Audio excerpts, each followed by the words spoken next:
So today I'm going to be showing you all the new Eververse sets for the Guardian Games 2022 event. These sets will be available until the 24th of May and can be purchased for 1,500 silver or 6,000 bright dust each. Now in this video I'll be showing you a variety of different shaders on these sets as well as some fashion I made with them. So if you do find this video useful then please drop a like and consider subscribing for more Destiny fashion. And without further delay, it's time to get straight into the shaders. So the first and most requested shader I'm going to be showing you all is Gambit Jadestone. As you can see, it creates a nice bright green glow on all of the sets. The only part which cannot shade is the Guardian Games logo. Now this next shader is Echoed Anger from the new Vow the Disciple raid, and you can unlock this by opening both secret raid chests. Now if you want a nice blue look, then you can use Royal Dye from Season of the Risen. This looks particularly good on the Warlock robes, adding some pearlescence. There's also Queen's Colours, which is the shader from the Throne World, and then there is the shader Venomous, which can be obtained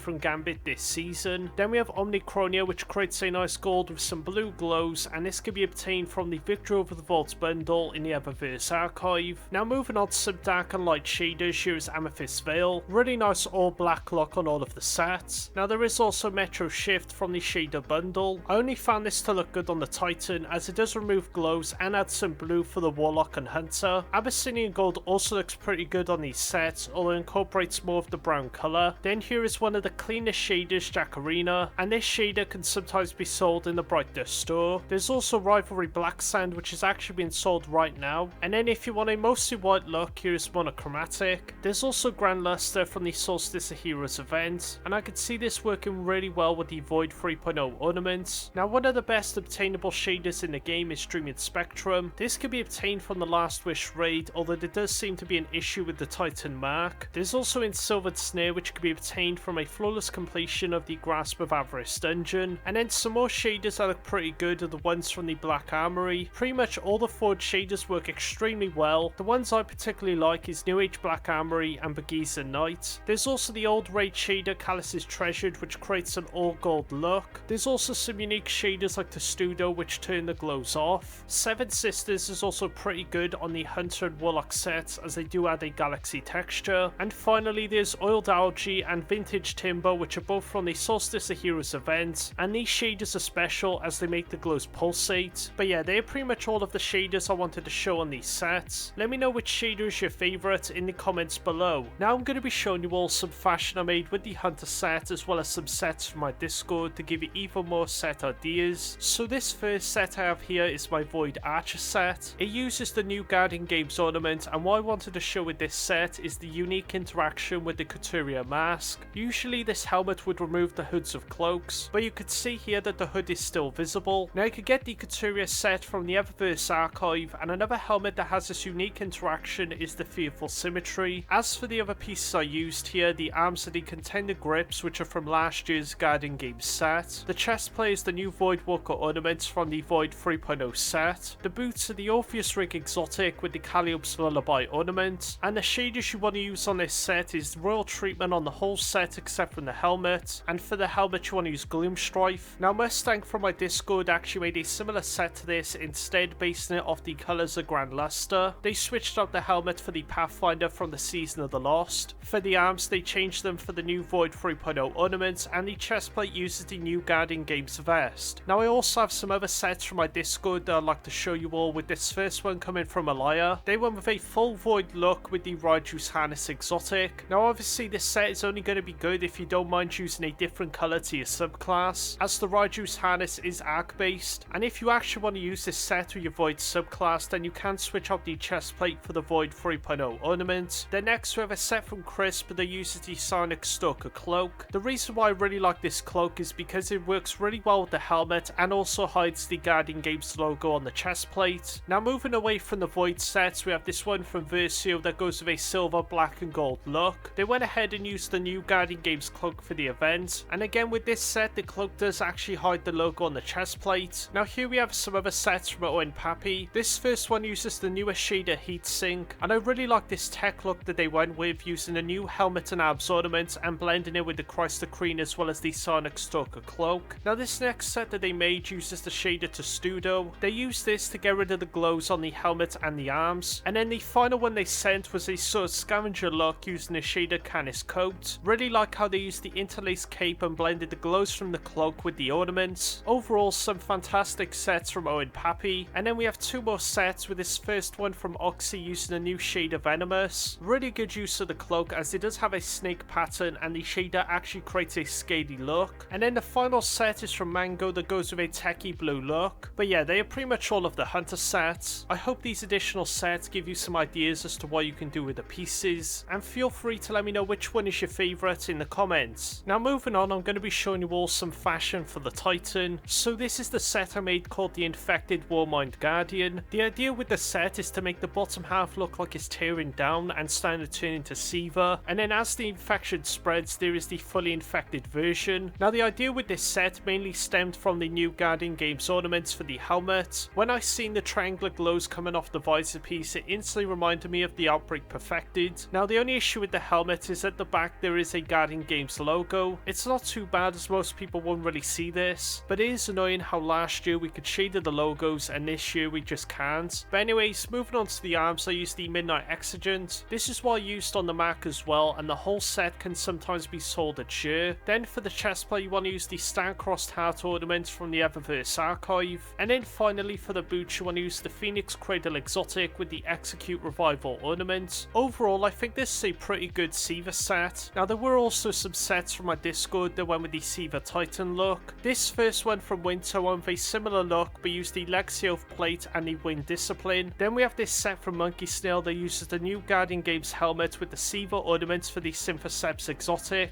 And then this final Seaver set from Techno Viking that used the Mind Vault ornaments with the new Guardian Games chestplate. Now there were also some other sets that were not Seaver related and used the new Guardian Games ornaments. Here we have another set from Monkey Snail that used the shader Envious Touch. Really like how the patterns and glows mix in the set. Then we have two sets from Mango, the first one going with a red look using Crucible Vermilion, and the second using the new shade of Venomous to go with a black and green look. Then there were two sets from Owen Pappy, with the first one using the new Cabal ornaments and a shader Gambit leather, and then this second set using the shader Boreal Char. You will also notice that the new Guardian Games ornaments on the female Titan are much smaller than on male. Now here's another look from Alaya that goes with the Void colours. And then for some final few sets we have Magic Vex Milk with an astronaut look, Winter with a set that uses Hipwada with the shader Kairos Bronze, and finally Oryx that made a set with the new raid shader Echo Danga. Overall some really awesome sets, and don't forget to let me know in the comments which one is your favourite. Now I'm going to be showing you all some fashion with the new Warlock ornaments. This first set I made is based off Tron, and I think the helmet and grips from the new set are just perfect choices. With the shader Boreal Char, it creates a nice dark look on the pieces with a blue glow. As for the robes, I used the Cosmic Wind 3, which is an uncommon. The blue lining on these robes actually cannot shade, so you can only do a blue Tron look. Then for the boots you're going to want to use the Transversive Steps Exotic. The pattern on the boots flow really well with the gloves. And then for the final piece, which is the bonds, I use the Street Scholar from the Bungie Anniversary pack. Now here is another set I made for the Warlock, and it's based off Seaver. I again used the Guardian Games hood with a red glow, as it matches really well with the Ophidian aspect with the Seaver ornament. Now for the robes and boots I used the Legacy Oath from the Deepstone Krypz raid. And then for the bond I also used the new Guardian Games ornament, as the triangular designs also remind me of Seaver. Now there are some other sets from my Discord that also went with the Seaver theme. This first one is from Brump, and as you can see they also used the Coaxial bonds, but they paired the helmet with the Siege Break instead. And this other set from Shrigma used the Yuga Sundown robes, which were from the old Warmind set, and this can now sometimes be sold at Share. Now there were also some other great sets like this one from Oxy that's based off the Darkness Pyramid ships. Fantastic use of the Mindbender ornament for the Transversive Steps. Then we have this really nice set from Chroma Architect that used the shader Rivalry Black Sand. Again, another really good use of the Mindstrider's ornament, and it was a really good choice using Blue Shift Dreams on the Mindstrider's ornament, matching the glow with the robes. But anyways, that's pretty much the fashion for all three of the sets. Overall, I think these are definitely the best sets we've seen for the Guardian Games. If I were to rank the sets, I would say the Titan one is the best, then the Warlock, and then the Hunter. For me, the best part of the Hunter set is the cloak. As for the Warlock is the helmet and gloves, and for the Titan I think the helmet, arms and boots are great. But anyways, if this video helped you out, then please drop a like and consider subscribing for more Destiny fashion. Don't forget to let me know your thoughts on each of these sets in the comments, and what sort of sets you would make with them. Thank you all so much for watching, and and an extra thank you to all my YouTube members for the amazing support. Stay safe, and I'll see you all in the next video.